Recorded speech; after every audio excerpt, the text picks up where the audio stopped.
자, 선프로TV 시청자 여러분, 더 피플 시간으로 주말에 여러분 뵙게 됐습니다. 주식시장이 언젠가부터 이 전쟁의 여파로 정말 급등락을 계속하고 있습니다만, 그래도 우리 주가가 5,000포인트 중후반 이렇게 지키고 있는 것은 반도체의 영향도 있겠습니다만, 어쨌든 작년부터 우리 새로운 정부가 상법 개정을 비롯한 여러 가지 자본시장을 위한 정말 촉진책들을 굉장히 많이 내고 있고, 또 정말 강한 의지가 최근 들어서도 더 한층 최근 들어서도 가열층 더해지고 있기 때문인 정도인 측면도 있죠. 그래서 오늘은 더불어민주당 김현정 의원을 모시고 워낙에 이제 금융시장 출신이시니까 또 특별히 최근 들어 자본시장과 금융투자업에 대한 법률 일부 개정안을 발의하셔서 그 취지와 또 자본시장에 대한 더불어민주당의 정책에 대한 얘기를 좀 나눠보겠습니다. 의원님 어서 오십시오. 네, 반갑습니다. 네, 요즘 엄청 바쁘시겠어요. 네, 바쁩니다. 최근에 이 페이스북이나 보도를 보니까 저 대통령하고도 이렇게 좀 만남이 있으셨더군요. 그 자리에서도 아마 김현정 의원께서는 아마 자본시장에 대한 얘기를 하셨을 것 같은데 어떤 얘기를 좀 하셨습니까?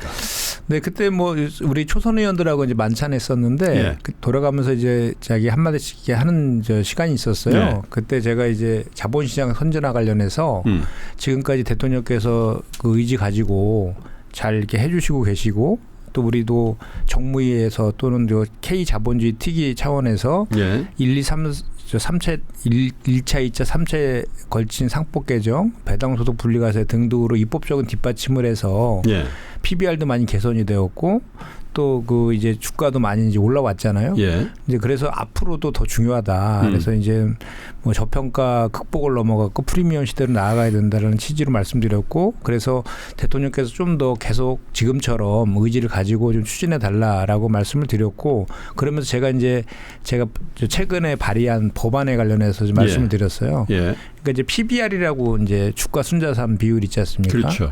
그게 이제 예를 들어 뭐 자산 1조면은 1조에 맞는 이제 주가의 주식을 평가를 받아야 되는데, 네, 그게 뭐 정확히 1조 자산에 1조 시가총액이면 PBR 1이죠. 그렇죠. 1이죠. 그러니까 저평가의 기준점이 이제 PBR 1인데 우리나라의 63%가 PBR 1 이하입니다. 그렇습니다. 네, 그러니까 유럽 같은 경우도 한 13% 정도밖에 안 되고 미국은 한 2에서 4% 정도밖에 안 되거든요. 아예 없어. 이론적으로 없어야 되죠. 그러니까 사실은. 그래서 또 우리나라는 그러니까 이 PBR 1, 그러니까 이 저평가되고 있는 것이 그냥 특정 기업의 문제가 아니라 전체 문제죠. 예, 전체 문제라는 거죠. 그래서 결국은 이 PBR 2 이상이 될 수 있도록 시장 구조를 개선하는 거, 이게 대단히 핵심적으로 중요하다라고 해서 제가 이제 주가 정상화법이라고 제가 명명을 했는데 PBR이 2년 연속 1 이하인 기업들 같은 경우에는 그 PBR 1 이상이 되도록 하는 그 노력 의무를 부과하고 그걸 공시하는 그 내용으로 이제 자본시장법 개정안을 제가 발의를 했거든요. 그래서 이런 내용들을 좀 봐달라라고 해서 그 PBR 1 이상이 개선될 수 있도록, 그러니까 그 전에 이제 그 주가 누르기 방지법이라 해서 소위 이제 증여세법, 상속세법 개정안 이소영 의원이 발의한 게 있잖아요. 이전에서 또 그 설명했었어요. 네, 그때 이제 PBR 0.8을 기준으로 해서 그렇죠. 지금 현재 상장사 같은 경우는 이제 주가를 기준으로 상속세를 이제 매기는데 이제 0.8 미만인 PBR이 0.8 미만인 경우에는 이제 그 공정가치 기준으로 그 자산가치, 수익가치. 그래서 0.8 이하는 0.8로 이제 의지하겠다, 사실 그런 법안이거든요. 그렇죠. 근데 그것은 이제 증여와 상속이 일어났을 때 해당되는 법이잖아요. 그럼요. 근데 제가 발의한 법안은 모든 이제 상장사에 해당되는 법안이기 때문에 주가 누르기 방지법과 주가 이제 정상화법 이 두 개는 투트랙으로 같이 이제 병존적으로 가는 그런 법안으로 기본적인 PBR 구조 개선을 할 수 있는 그런 뭐 일반법적인 그런 내용이다. 사실 그 지적이 맞으세요. 왜냐하면 주가 누르기 방지법의 취지에 대해서는 충분히 공감하는데 사실 지금 창업자가 40살이에요. 아이가 유치원생이란 말이에요. 그럼 사실 상속증여라는 게 요즘 100세 시대에 뭐 그렇죠? 그래서 요원한 일이기 때문에 그럼에도 불구하고 이벤트가 해당이 안 되는 코스피, 코스닥 기업도 굉장히 많기 때문에 평상시에도 사실 PBR을 1 이상으로 유지하기 위한 그 주주들, 대주주들의 노력이 공공적으로 표출돼야 되고 맞습니다. 그것을 투자자들이 알릴 의무를 부과하겠다. 이 취지잖아요. 네, 그렇습니다. 그러니까 PBR이 1 이하라는 것은 자본 효율성이 대단히 낮다라는 그럼요. 거거든요. 그리고 일본 같은 경우에도 이 지금 제가 발의한 법안 이런 내용 정책을 써서 그 주가가 3배로 올라갔잖아요. 그렇죠. 그러니까 이게 상당히 중요한 내용이고 또 이 PBR을 개선하는 방법이 이제 좀 보면 이제 4가지 정도가 있는 것 같아요. 제가 지금 발의한 그런 이제 PBR 1 이상이 되도록 의무를 부여하는 그런 내용도 있고 또 이제 엊그저께 이제 당정 간담회 했잖아요. 그 대통령이 주재하셔갖고 그렇죠. 자본시장 안정화 간담회. 그 이후에 거기서 이제 도출해낸 게 뭐냐면 저 PBR, 저 PBR 하위 20%, PBR 20% 하위 20%인 기업을 공시하고요.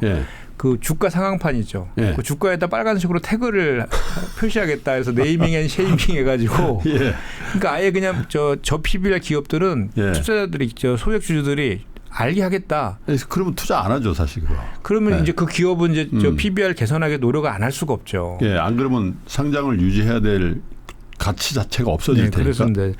그리고 이제 또 하나는 뭐냐면 스터디 코드와 관련된 것인데 그 자산운용사라든지 IB 같은 경우에도 PBR이 1 미만인 기업에 투자할 경우에는 그 기업한테 개선 대책을 제출하라는 것을 이제 좀 요구하는 그런 스터디 코드 관련된 연기금을 관련된 그런 것들도 이제 포함해서 한 4가지 정도를 해서 PBR을 개선하는 그 방법으로 종합적으로 이렇게 할 그런 계획으로 있습니다. 그렇군요.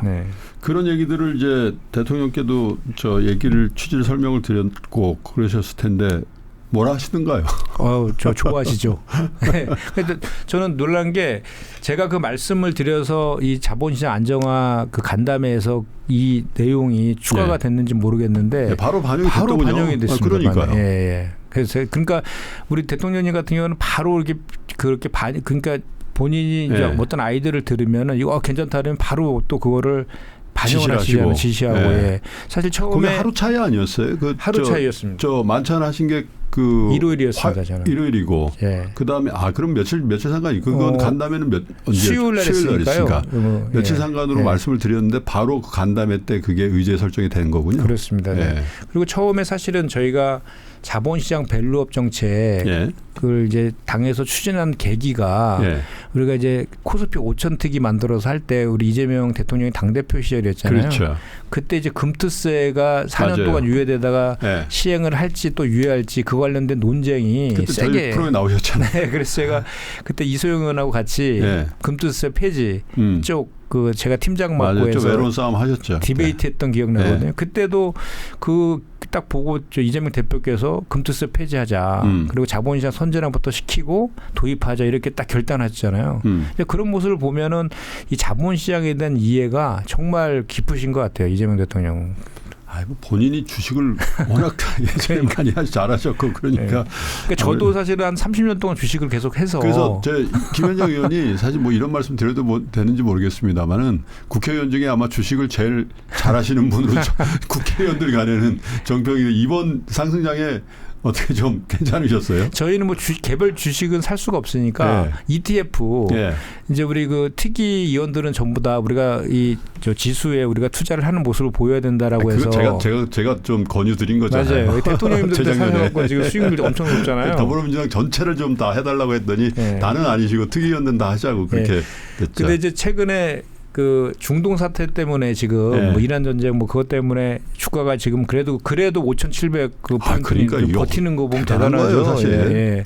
이제 그 우리 의원들 중에 주식을 하지 않는 의원들이 의외로 많더라고요. 많으세요. 근데 이제 저한테 재밌는 일이 저한테 살짝 와서 김 의원 이거 어떻게 사? 이렇게 물어보는 의원들이 상당히 늘었어요. 그리고 제가 이제 원내 대변인을 맡고 있어갖고 기자들하고 자주 만나잖아요. 기자들한테 제가 자본시장 전도사가 됐어요. ETF 사라. 이렇게 해서 그래갖고 그때 산 기자들도 많고 또 설마 하면서 안 샀다가 꼭지에 산 기자들도 있고 그래서 지금도 막 물어봐요. 어떻게 해야 되냐. 주식에 투자하는 거는 애국자다. 그랬더니 장기적으로 보면은 다 ETF는 괜찮다. 그렇죠. 계속 이해하고 있죠. 다는 아니지만 최근 들어서 굉장히 많은 의원들도 주식 투자를 ETF를 통해서 하고 계신데 사실은 있어야 관심이 가고 관심이 있어야 사실 입법 활동도 되는 거잖아요. 맞습니다. 예. 그때 이제 막 그 금투세를 계속 도입해야 된다고 가장 강력히 주장했던 의원이 이제 진성준 의원이셨는데 그렇죠. 요즘 이제 저보더니 한번 그러시더라고요. 이제 김 의원 이제 그 금투세 다시 도입해야 되는 거 아니야? 그래서 네. 자기가 얘기하면은 어차피 시장에서 네. 욕만 먹을 테니까 안 믿을 테니까 금투세 폐지를 주장했던 네. 김 의원이 그 금투세 이제 도입하자 이렇게 얘기하면 상당히 네. 센세이션을 불러일으킬 것 같다 그래서 제가 대답을 아직 안 했습니다. 이렇게 대답해서 아직은 아닌 것 같습니다, 선배님. 자, 후일담을 좀 얘기를 들었고요. 그 본격적인 법안 발의하신 그 취지는 들었는데 구체적인 걸 좀 얘기를 좀 나눠볼게요.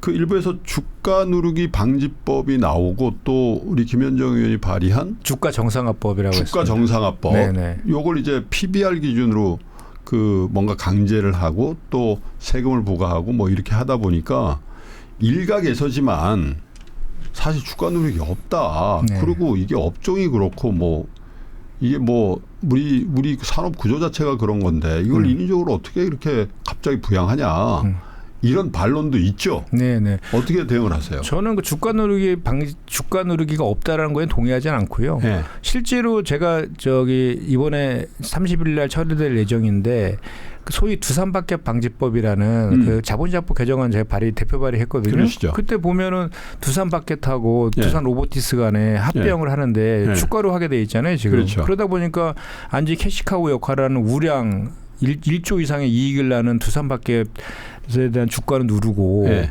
두산 로보티스는 미래 성장 당장에 지금 그 뭐 사업성이나 이런 거보다는 그냥 미래에 그렇죠. 로봇 관련된 사업에 대한 그런 것만 있는데 그 이익도 뭐 거의 나지도 않고 네. 막 그 적자 나는 그런 기업이었는데 거긴 주가가 더 높아요. 엄청 높죠. 그래서 주가로만 하다 보니까 두산밖에 저기 주주들이 다 피해를 보는 현상이 벌어졌잖아요. 그렇죠. 그래서 제가 그 법안을 그 주가가 아니라 네. 그 주가라든지 그 수익이라든지 뭐 자산 가치 이런 걸 다 종합적으로 하는 공정 가치를 기준으로 해서 합병 가액을 합병 비율을 산정해야 된다라고 제가 법을 낸 거지 않습니까? 그렇죠. 인위적으로 주가 누르기를 하고 있는 거잖아요. 네. 그리고 또는 이제 소위 말해서 뭐 이렇게 지배주주들이나 이런 분들이 상속이나 증여 같은 거 할 때 보면은 현재 우리나라 상속세율이 사실 세계에서 제일 높잖아요. 그건 사실이에요. OECD 국가 중에 두 번째로 높더라고요. 네.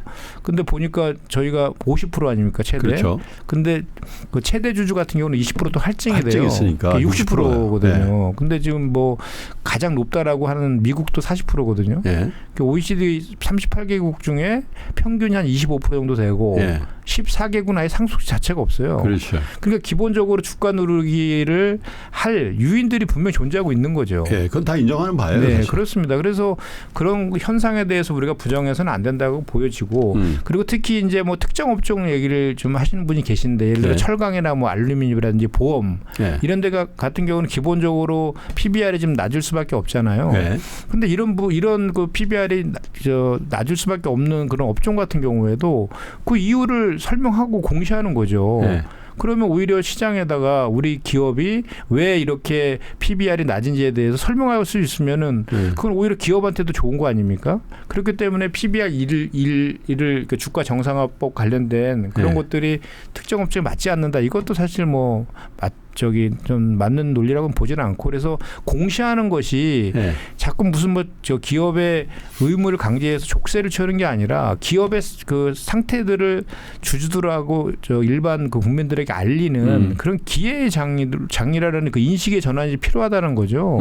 그리고 실제로 일본 같은 경우에도 그 저 자본시장 밸류업 정책 쓴 이후에 그 프라임 시장의 90% 이상의 기업들이 다 공시를 지금 하고 있지 않습니까? 그렇죠. 네, 그런 선진화된 그 시장들이 다 하고 있는 것들을 우리가 너무 그동안에는 이거는 뭐 기업 경영을 위축시킨다든지 자꾸 이런 식의 논리로 우리가 못했던 그런 측면들은 아쉬움이 있죠. 그래서 그런 건 개선해야 그렇죠. 됩니다. 사실 뭐 기업의 IR이라든지 PR이라는 게 사실 그 어떤 이벤트가 발생했을 때 굉장히 방어적으로 해온 게 사실인데 김현정 의원의 취지는 그런 상황이면 선제적으로 그런 이유를 소명하고 네. 또 어떻게든 이걸 개선하겠다는 의지를 주로 개인 투자자들이 해당되겠습니다만은 사실 그 주요 주주로 구성되어 있는 기관 투자가들은 커뮤니케이션 해요. 그럼요. 전화도 하고 부르기도 하고 네. 또 부르면 가기도 하고 맞습니다. 그러잖아요. 예. 근데 정말 뭐 1,000만 원, 2,000만 원, 뭐 3,000만 원 이렇게 투자하는 개인 투자자들은 그냥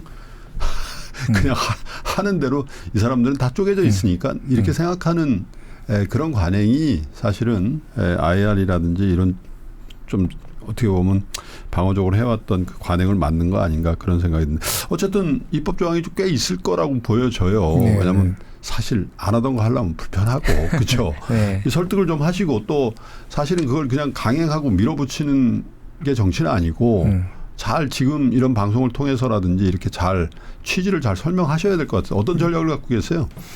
일단은 그 30일 날 우리 정무위 법안 소위가 열리는데 예. 거기에 이제 상정이 됩니다. 예. 그래서 지금 그 우리 당 의원들 같은 경우는 다 이제 이거 관련돼서 전부 다 동의를 하고 있고 그러시겠죠.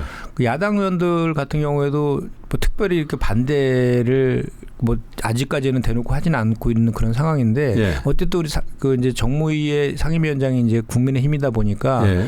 그쪽 간사랑 이제 그 이 위원장님한테 잘 지금 설명을 좀 하려고 지금 하고 있고요.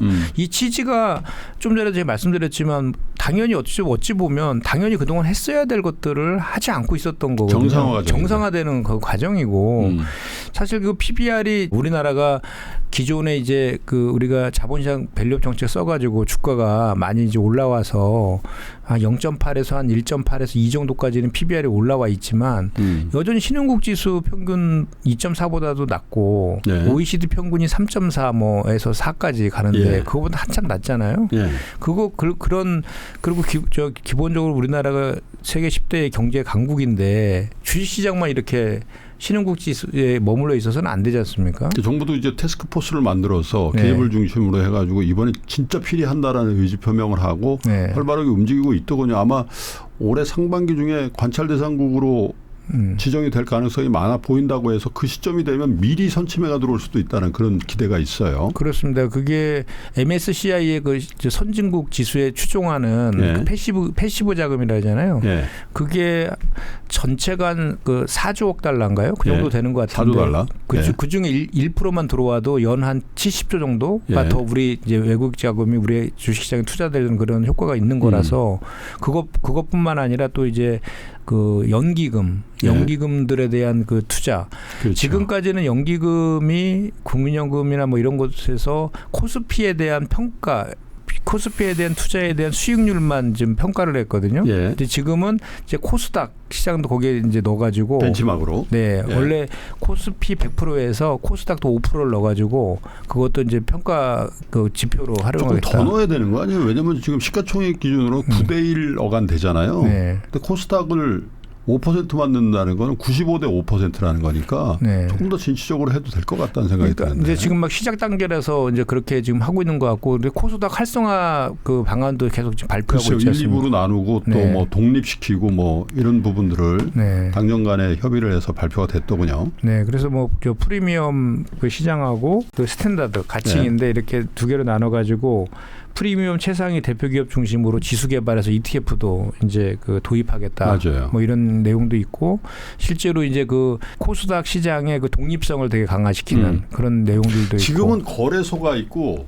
사실 코스피 중심의 거래소가 있고 네. 코스닥은 한 본부로 돼 있잖아요. 네, 코스닥 시장위원회는 있긴 있는데 예. 실제로는 뭐 그 거래소 안에 있는 그렇죠. 거죠. 예. 한 부서처럼 이렇게 돼 있는 거니까 네. 그걸 독립성을 더 강화하겠다는 뜻이니까 그러니까 앞으로 코스닥 시장을 그 뭔가 이 투자할 만한 그런 시장을 만들겠다는데 첫 번째 조치가 이제 과감한 퇴출을 하겠다, 그죠? 네, 그렇죠. 150개, 200개 하겠다라는 거라고 이제 아마 이번에 주총 끝나면 이제 사실 그런 일들이 이제 시장에서 맞습니다. 벌어질 일이고 그리고 독립성을 강화하겠다는 거는 투자자들에게 어떤 의미를 갖는 겁니까?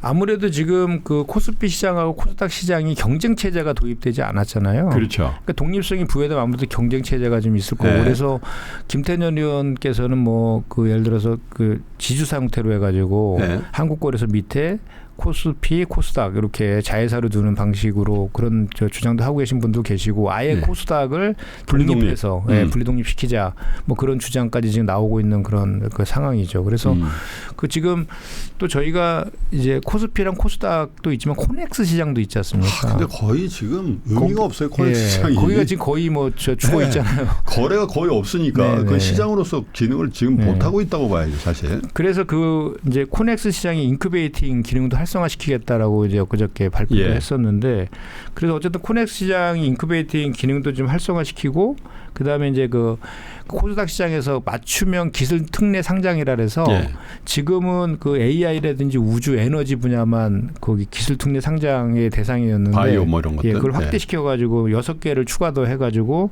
로봇이라든지 뭐 K 콘텐츠라든지 IT 보안 이런 것들도 해서 이제 우량한, 그리고 저 미래 그 유망한 그런 기업들은 그 상장을 시키는 걸 좀 저기 재무제표적인 측면에서 충족을 못한다 하더라도 미래 산업의 어떤 요건을 갖춘 그 업종을 좀 늘린다는 거죠. 그렇죠. 그거는 도움을 주고 또 이제 뭐 시총이라든지 동전주라든지 이렇게 좀 좀비 기업이라고 하잖아요. 아니면 막 대주주 횡령 배임 뭐 이런 전력이 있다던가 뭐 공시 위반 뭐 이런 맞습니다. 거 벌점 많이 받고 이런 거 과감하게 퇴출시킨다는 거죠. 그래서 올해 뭐 한 150개 정도 퇴출시키겠다 이렇게 좀 금융위에서도 발표도 했는데 그렇게 이제 다산다사라고 하잖아요.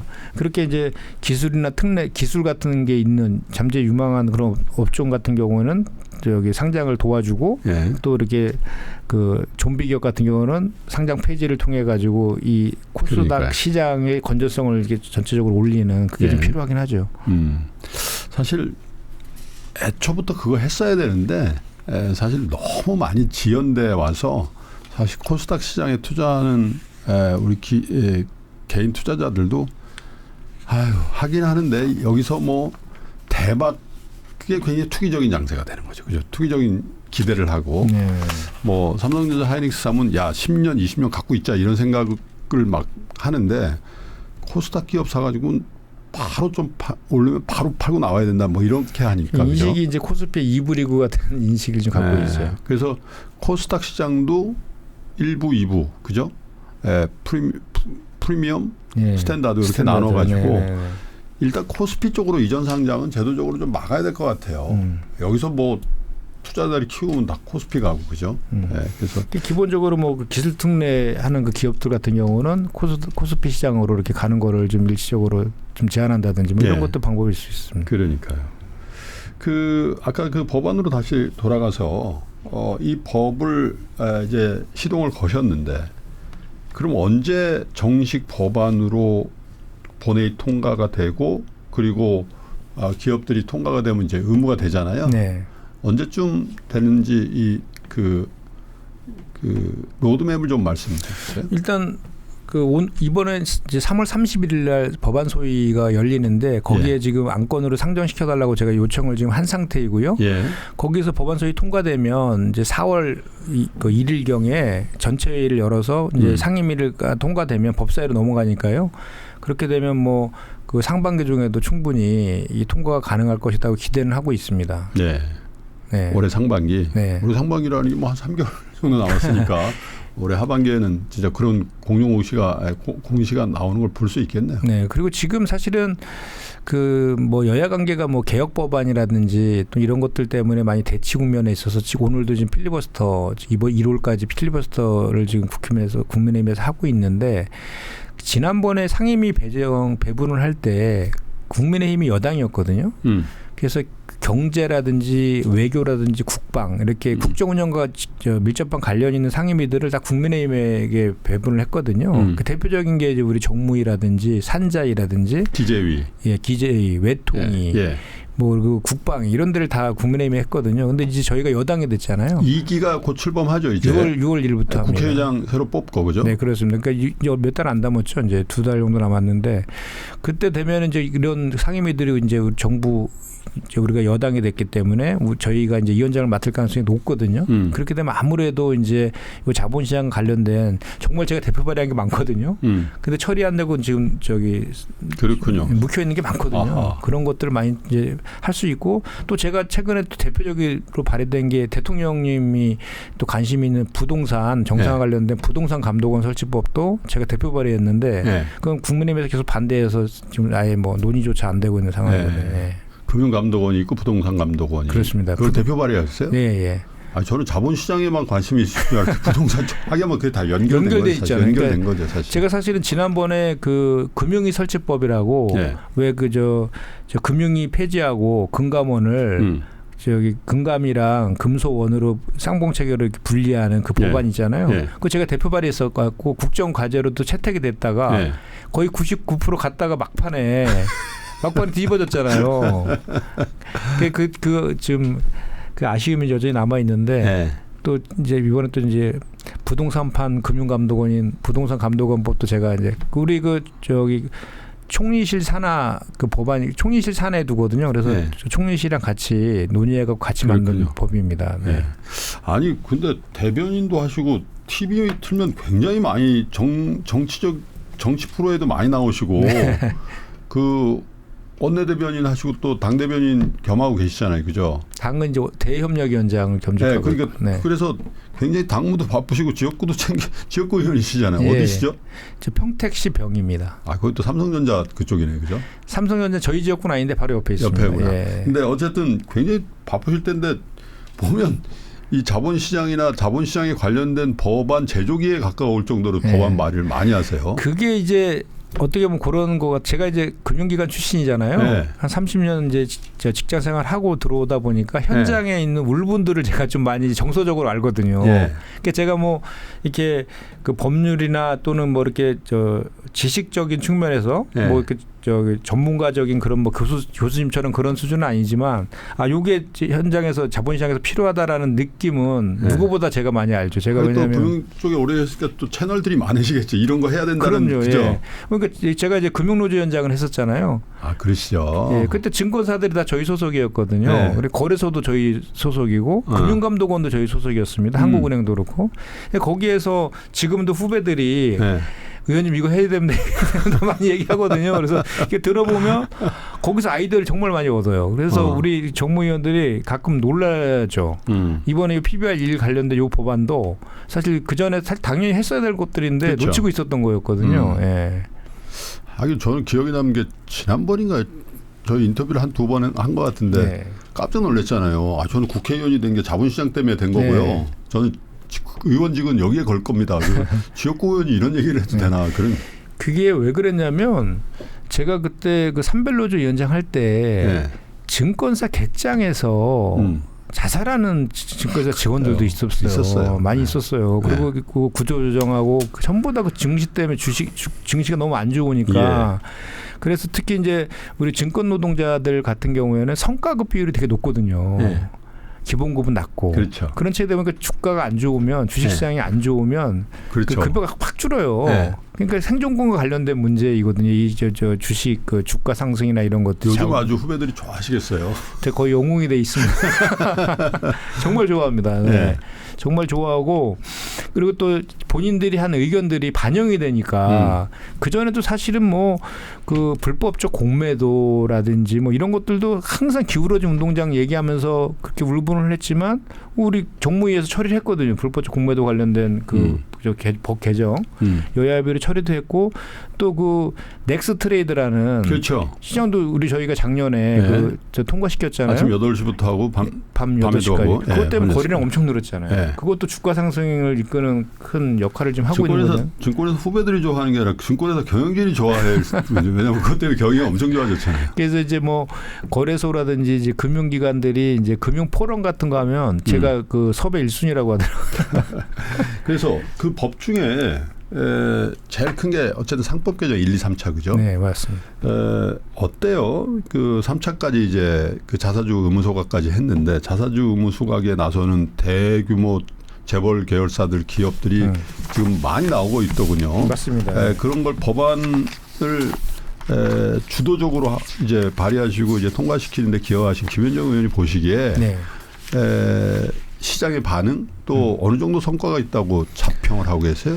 저는 이제 그 주주 자본주의의 네. 전환점이라고 지금 보거든요. 네. 그래서 이제 그 상법이 개정된 이후에 올해 3월달에 주총 많이 열리고 있잖아요. 그렇죠. 그 주총 시즌이죠. 주총에서 이제 실제로 그 개정된 상법이 어떻게 반영되느냐. 그렇죠. 지금 정감 변경들 많이 하고 있거든요. 네. 그게 실제로 어떻게 작용하고 있느냐를 우리가 실제로 좀 체크해 볼 필요가 있어요. 네. 실제로 시장에서 저기 뭐 편법도 동원되고 이런 것들도 지금 언론 보도를 통해서 많이 확인되고 있거든요. 예. 그래서 일단은 자사주와 관련돼서는 자사주는 취득하면 소각하는 걸 원칙으로 했고 예. 기보유 자사주도 1년 6개월 안에 소각하도록 저 자사주 같은 경우는 지금 많이 소각을 하시더라고요. 삼성전자 같은 경우에도 약 상반기 중에 16조를 소각하겠다. 그렇죠. 이렇게 발표도 했고 SK 같은 경우도 크게 했죠. 5조 원 규모로 이게 전체 주식 규모의 한 20%에 달하더라고요. 네. 그리고 KCC 같은 경우도 한 13% 예. 정도 소각하겠다고 하고 코리안리도 뭐 2,500억 규모로 전체 발행 주식의 한 9% 정도를 소각하겠다. 이렇게 대기업들이 그 소각 계획을 계속 발표하고 있어요. 그래서 이런 것들이 시장 전체의 효과를 이제 이끄는 그런 이제 역할을 지금 하고 있는 것인데 이런 거 되게 좋은 현상이고요. 예. 다만 이제 요거를 또 그 이 상법이 이제 그 적용되는 시점들이 약간씩 차이가 있거든요. 그래서 네. 전자주총 같은 경우 내년 1월 1일이고 그리고 이제 집중투표제 같은 경우는 9월 달 네. 이렇게 시차가 좀 있거든요. 그 전에 이제 그 상법이 시행되기 전에 그 이제 지배력을 강화시키기 위해서 하는 꼼수들도 좀 있더라고요. 그러니까 예를 들어서 집중투표제를 우회하기 위해서 예. 그 이사의 임기를 가변적으로 바꾸는 거예요. 3년 이내로. 예. 그리고 또 이사 수를 줄입니다. 아이고. 그러니까 아무래도 그 집중투표제 같은 경우는 이사수가 많이 뽑을수록 그 소액주주들이 그 그렇죠. 집중투표해 갖고 뽑힐 확률이 높잖아요. 네. 그런 것들을 지금 많이 그 진행하는 기업들이 꽤 있더라고요. 네. 그래서 제가 이 관련된 법안을 지금 준비하고 있는데 그 어떤 법안이에요? 사회 이사들을 네. 임기를 1년으로 하는 겁니다. 네. 미국은 다 1년으로 하거든요. 네. 일본도 거의 1년으로 하거든요. 우리나라 3년 이렇게 하죠. 3년 이내로 해놓잖아요. 네. 그러니까 시차 임기제를 적용해가지고 네. 이 집중투표제를 우회하려고 하는 그런 꼼수들이 지금 등장하고 있는 게 지금 현실로 나타나고 있더라고요. 그래서 그거를 방지하기 위해서는 사회이사, 그러니까 사내이사 같은 경우에는 그냥 그 3년으로 상법에 돼 있는 대로 두고 사회이사 같은 경우에가 주로 이제 경영진흥단의 견제 감시 기능을 더 좀 두텁게 하라는 거잖아요. 그렇죠. 그래서 명칭도 독립이사로 바꾼 거 아닙니까? 네. 그 관련해서는 임기를 좀 1년으로 바꾸는 그 법안을 제가 지금 준비하고 있습니다. 그러다 보면 그렇게 되면 이제 그런 꼼수들은 이제 쓸 수가 없는 거죠. 그리고 또 이사수도 막 줄이고 그런 기업들도 지금 있더라고요. 그리고 보니까 일정 지분 이상을 갖고 있는 주주가 네. 주총 의장 있잖아요. 맞습니다. 예. 주총 의장은 거의 이건 어떻게 보면 성역이잖아요, 그죠? 회사에 네, 그렇게 딱 정해져 있는데. 주주총의 의장이 상당히 중요합니다. 왜냐하면 진행권 이 방망이를 들고 있는 사람이라서 그래서 선임을 청구할 수 있는 그 법안도 또 일부 개정안으로 그러니까 상법 일부 개정 법률안으로 대표 발의하신 걸로 알고 있는데. 네, 맞습니다. 그러니까 지금까지는 통상적으로 그 주총의 의장을 대표이사가 맡아왔거든요. 그렇죠. 그래서 이 과정에서 이제 뭐 대주주라든지 또는 저 지배주주 의사가 이제 과도하게 반영되고 또 회의 진행이 이제 일방적으로 또 이루어져 가지고 뭐 소액주주들의 의견권이라든지 발언권을 제한하고 막 이런 식으로 그동안 진행돼 왔었거든요. 그리고 의결권 제한 같은 것도 일방적으로 막 그냥 결정하고 나중에 소송으로 거는 건 나중에 시간이 걸리니까 일단 그렇게 해놓고 본인들이 필요한 것들을 안건 막 처리하는 그런 일들이 비일비재했었거든요. 그래서 실제로 저희가 개정된 상법들이 현장에서 제대로 기업들한테 적용되기 위해서는 이 주주총회가 대단히 활성화되어야 되는 거고 그런 그 주총을 그 진행하는 의장이 공정하고 그 투명하게 회의 진행을 해줘야 되잖아요. 그렇죠. 그래서 제가 이번에 이제 발의한 법안은 그 일정 그러니까 5% 이상의 지분을 보유한 주주가 그 주총 10일 이전까지 법원에다가 의장을 선임할 수 있는 청구할 수 있는 그 제도를 도입하는 내용으로 이제 법안을 발의했습니다. 그렇군요. 이게 일부 개정 법률안이 여러 개가 있으니까 언제 한번 이 상법에 관련된 그 뭐랄까 개정 일부죠. 그런 걸 쭉 한번 열람표를 만들어서 3프로 TV에 게시를 하던가 해서 우리 그 투자자들이 곧 소액 주주잖아요. 네네. 이분들이 어떤 권리를 갖고 있고 또 권리관계에 있어서 어떤 개선이 있는지를 좀 더 상세히 알리는 것도 필요할 것 같아요. 이름 많이 하고 계시는데 사실 이런 거 잘 모릅니다. 아, 그런가요? 예. 물론 이제 법안으로 다 완결된 게 아니라서 그런 부분도 있겠습니다만은 그런 부분 의정 활동을 열심히 자본시장을 위해서 열심히 하시는 분들이 어떤 분들인지 사실 투자자들이 알아야 그 법안을 아까도 이제 반대도 많고 또 야당에 뭐 이런 반대하는 분들도 당내에도 있고 또 뭐 그 법안에 어떻게 보면 또 이렇게 해서 반대하는 여론들도 일부 있을 수 있잖아요. 네네네. 그런 것들을 돌파할 수 있는 힘이 알아야 이제 그 힘이 좀 생길 것 같다는 생각. 그래서 이제 제가 그래서 좀 책임감이 좀 막중한 게 이 법안을 만들 때 시장에서 그 소액 주주들이 어떻게 이 법안을 했을 때 어떤 투자자라든지 주주라든지 이런 분들이 어떻게 도움이 되는지가 실제로 그거를 정확히 이해한 상태에서 법안이 발의돼야지 그럼요. 그 법안이 그 적시성도 있을 뿐만 아니라 대단히 유효하게 작용이 되는 것인데 이제 저희가 지금 상법을 세 차례 걸쳐서 개정한 가장 큰 취지는 저평가된 코리아 디스카운트 그걸 극복하기 위해서 한 거잖아요. 그렇죠. 그래서 지금은 저평가를 넘어서 이제 프리미엄 시대로 나아가자까지 지금 와 있는 그런 상황인데 결국은 보면은 편법적인 지배구조 이런 거를 막고 소액주주들의 권리를 최대한 보장하는 그게 사실의 그 상법 개정의 방향성이잖아요. 네. 근데 상법은 일반법이기 때문에 거기에 구체적으로 담을 수 있는 내용들이 한정적이에요. 예. 그래서 구체적으로 이제 그런 내용들을 담아가는 것은 자본시장법 그렇죠. 개정을 통해서 해야 되거든요. 정부에서 다루는 거죠. 네, 그래서 제가 이번에 자본시장법 개정안 제가 이제 대표 발의한 4개의 법안이 이번에 상정이 되는데 그 대표적인 게 아까 말씀드린 그 두산박협 방지법, 그 합병 비율을 그렇죠. 공정가액을 하는 그 내용이 있고 또 하나는 이제 저희가 그 모회사에서 그 이제 상장을 시켜가지고 그 물적 분할이라고 하죠. 물적 분할 상장을 시켜가지고 하는데 그때 상장으로 인해서 모회사의 소액 주주들이 손해를 보는 경우가 많잖아요. 많이 있었죠. 대표적인 게 이제 LG화학, 그렇죠. LG엔솔 관련돼서 LG화학의 미래 성장 가능성을 보고 투자했던 주주들이 많았는데 그중에 가장 우량 그 분야인 LG엔솔을 떼어내가지고 상장을 시켜버렸잖아요. 그 LG엔솔. 당시에. 그러면 LG화학의 주가는 많이 떨어졌고 모회사는 LG화학의 주주들이 피해를 많이 봤거든요. 그럼요. 그래서 이거를 방지하는 법안으로 제가 이런 경우에는 이제 그 모회사의 주주들에게 LG엔솔의 주식 신주 인수권을 그 부과를 의무화하는 법안도 지금 제출을 지금 한 그런 상황이고요. 또는 이제 그 의무 공개 매수 제도라 그래서 그 이제 지배주주들이 자기네 주식을 팔 때에는 경영권 프리미엄 한 20% 정도를 받고 팔잖아요. 더 받아요. 그러니까 그 2% 이상을 받잖아요. 그거 M&A 끝나면 다시 주가 폭락하고. 그래서 그렇게 이제 그 제 법안은 25% 이상의 그 프리미엄. 주주들이 주식을 이제 그 살 때에는 일반 주주들한테도 의무 공개 매수제도 다 사줘라.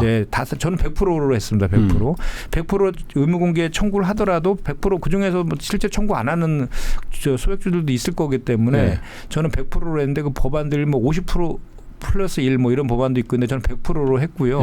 그것이 이제 제가 100%로 했던 이유가 지금 우리가 상법 개정하면서 계속해서 뭐 그 경영권을 보장하는 뭐 이런 조치들이 필요하다는 재계 요구들도 있고 국민의힘에서 항상 그거를 얘기를 하거든요. 그렇기 때문에 오히려 의무공개 매수 제도를 100%로 하면 그것이 오히려 그 매수를 함으로 인해서 지배주주들의 주식이 더 올라가는 거잖아요. 비율이. 그럼 경영권 보장, 경영권 안전장치가 될 수 있는 거지 않습니까? 그러니까 오히려 그와 연계해서도 이게 논리적으로도 좀 가능한 거 아니냐 뭐 그런 얘기고 또 하나는 이제 그 코너스톤 제도라 그래서 그러니까 저희가 이제 주식을 공모할 때 보면 기관 투자자나 뭐 잔뜩 최고 가격으로 최대한 물량을 내 가지고 그 산 다음에 바로 이제 그 상장을 시키면 팔아버리잖아요. 그래서 주가를 다시 폭락시켜버리고 그걸 방지하기 위해서 일정 보호 예수 기간 6개월 동안은 못 파는 조건으로 해서 기관 투자자들에게 사전에 그거를 좀 물량을 좀 배정하는 그런 제도가 이제 코너스톤 제도인데. 저거죠. 그러니까 나 일정 기간 안 팔게 하는 기관 투자가 더 배정하는 거죠. 그렇습니다. 네네. 그것도 궁극적으로는 주가 폭락을 맞아서 막아서 소액주주들에게 도움이 되는 그런 내용이다라고 해서 그것도 이제 넣고 있고요. 예. 그걸 어떻게 혼자 다 아무리 금융권 출신이지만 혼자 다 그런 법안 발의를 다 하실 수가 있나 싶은데. 아까 말씀드렸죠. 저한테 조언해 주는 그룹들이 상당히 많습니다. 그 거래소도 있고 또 자본시장연구원도 있고 뭐 경제개혁센터도 있고 또 뭐 소액주주 플랫폼에 있는 그 대표분들도 계시고 또 뭐 ESG 평가하는 뭐 그런 다양한 분야에서 여러 가지 의견들을 주셔서 대신에 저는 이제 다양한 의견들을 받았는데 그 내용이 그 두 가지 관점을 갖고 판단을 합니다. 그러니까 소액주주들에게 도움이 되는 것인지 또는 편법적 지배구조 개편에 도움이 되는 것인지 이런 관점으로 해서 저는 이제 그 선별적으로 이렇게 만들고 있습니다. 그러세요. 사실 이 법 개정이라든지 여러 가지 규정을 개정하는 게 바로 그 효과를 볼 수도 있지만 과거에도 그랬듯이 보면 어떤 약간 타임렉을 가지고 정말 선진화된 어떤 시장을 만들어 기여하는 부분도 있더라고요. 그래서 꾸준히 해야 될 것 같다는 생각이 들어요, 의원님. 그래서 아마도 이 더불어민주당 전체 의원 중에 자본시장에 대한 이해가 가장 많으시고 또 실제로 그런 어떤 백그라운드를 가지고 이런 법안 활동을 워낙 활발히 하시고 계신 걸 다 인정한다. 뭐 굉장히 감사한데 이 부분에 대해서는 굉장히 꾸준히 또 지금 초선이시죠? 그렇습니다. 그러니까 앞으로 제도사무소 하시더라도 변함없이 자본시장을 위해서 열심히 일해 줄 것을 기대하겠습니다.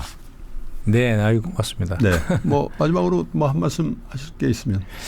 그러니까 말씀하신 것처럼 그 자본시장이 이제 그 프리미엄 시대로 접어들기 위해서는 이런 각종 법이나 제도적인 그런 뒷받침 이런 것도 좀 필요하고 또 기업이 실질적으로 그 기업의 가치를 높일 수 있는 그런 조치들도 또 그런 노력들도 많이 해야 되는 거거든요. 그래서 기업의 밸류도 많이 올라갈 수 있도록 해야 되는 거고 그래서 지금은 워낙 반도체의 경기가 호황이고 관련된 11개의 업종이 호황이어서 그것들이 이제 우리의 그 법제도 개선과 맞물려 가지고 더 주가를 끌어올리는 그런 게 있는데 이게 지속되는 게 중요하지 않습니까?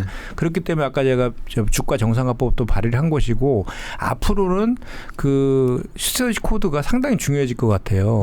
그걸 통해서 기관 투자자를 통해서 수탁자 책임 원칙 하에 실제로 의결권도 제대로 행사를 하도록 하고 그 의결권을 제대로 행사하는지에 대한 평가도 명확하게 좀 해서 실제로 그 기업들이 그 제대로 된 그 편법적 지배구조 이런 거 못하게 그리고 또 소액주주들을 위한 주주 자본주의를 제대로 실현할 수 있도록 의결권을 강화시킨다든지 또는 그 수탁자 책임의 범위를 지금은 이제 그 거버넌스라는 그 지배구조 측면을 하지만 ESG라고 하지 않습니까? 환경이나 뭐 사회까지 확장시키는 이런 식의 내용들로 그 스터디 코드를 좀 더 강화시키는 이런 것들을 저희가 지금 추진하고 있거든요. 그렇게 된다라고 하면 일본이 바로 그렇게 해가지고 주가가 3배 오른 거 아닙니까? 그런 것들을 꾸준히 하고 또 퇴직연금을 기금화하는 그것도 저희가 지금 이제 막 시동을 건 단계인데 그렇게 되면 그 자본시장 쪽에 투자되는 그 자금들이 훨씬 더 늘어날 것이다라는 말씀이고 또 하나는 이제 한 가지 꼭 항상 우리 이재명 대통령이 강조하시는 건데 부동산 시장에 있는 투기 자금을 생산성 시장인 자본시장으로 머니무브해야 되는 그 정책. 그러니까 부동산 안정화 정책도 대단히 중요한 거죠. 그렇기 때문에 그래서 종합적으로 이렇게 해서 자본시장을 선전화되는 그런 것들을 꾸준히 그리고 종합적으로 계속해서 해야 될 것 같고요. 제가 그 책임감을 갖고 하겠습니다. 그래요. 책임감을 갖고 한다는 말씀에 아마 우리 투자 여러분도 굉장히 신뢰를 보내실 것 같은데 더불어민주당의 김현정 의원과 자본시장에 관련된 법안 그리고 시장이 어떻게 가야 되는지에 대한 비전에 대한 얘기를 나눠봤습니다. 의원님 감사합니다. 수고하십시오. 고맙습니다. 사업을 하거나 창업을 준비하고 있습니까? 그렇다면 지금 가장 잘하고 있는 사람에게 배워야 하겠죠. 두나무 부회장부터 리디 대표까지 유니콘급 창업가 10명에게 직접 배우는 10주간의 여정 안트러프러너십 칼리지 2기에서 다시 펼쳐집니다. 이에라이프 스타일은 가구 구독하는 스타트업으로 지금은 삼성전자, 썬퍼니처와 함께 인테리어 구독을 처음으로 선보이는 현장에서 인사드립니다. 정말 하시기 나름만큼 가져가실 수 있었던 것 같습니다. 저는 강사님부터 동료 같은 우리 수강생까지 정말 폭넓게 이야기를 했었고요. 실제로 강사님들 중에서는 신규 프로젝트 구독 서비스에 같이 하는 것들도 지금 실제 검토를 하고 있는 부분도 있고요. 진짜 시간과 돈을 들여서 구하기 힘든 실마리를 찾아갈 수 있기 때문에 저 같은 대표님들은 참석해 보셔도 좋겠다고 추천드립니다. 앙트러프러너십 칼리지 2기 지금 바로 영상 하단 링크에서 신청하십시오.